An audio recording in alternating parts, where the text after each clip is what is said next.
আপনারা যৌক্তিক দাবি, কোটা সংস্কার ছিল, যৌক্তিক দাবি, বিচারের দাবি ছিল, ততটুকু পর্যন্ত আমিও আপনাদের সাথে লাল ছিলাম।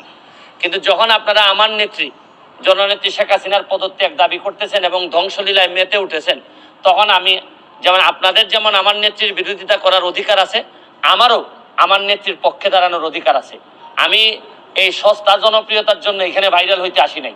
আমি জানি যে এখন দেখা যাচ্ছে যে এমন একটা অবস্থা যে আপনি ফেসবুকটা এমন, যেমন ধরেন আমার মাননীয় প্রধানমন্ত্রী বলতেন যে আমি ফেসবুক এমপি। আমি যদি ফেসবুক এমপি হিসেবে চিন্তা করতাম, তাহলে ফেসবুকে তো এখন পুরাটাই দখল করে রাখছে হচ্ছে গিয়ে এই জামাতের লোকজন সবচেয়ে বেশি দখল করে আছে।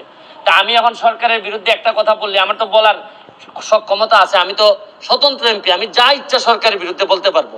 তা আমি তো একেবারে এখন তো আমি মানবতাবাদী, শুধু মানবতাবাদী না, দেখতেন আমি যদি আজকে খালি সরকারের বিরুদ্ধে বলি, কালকে থেকেই সবাই বলবে যে সুমনকে আমরা প্রাইম মিনিস্টার দেখতে চাই, প্রধানমন্ত্রী দেখতে চাই।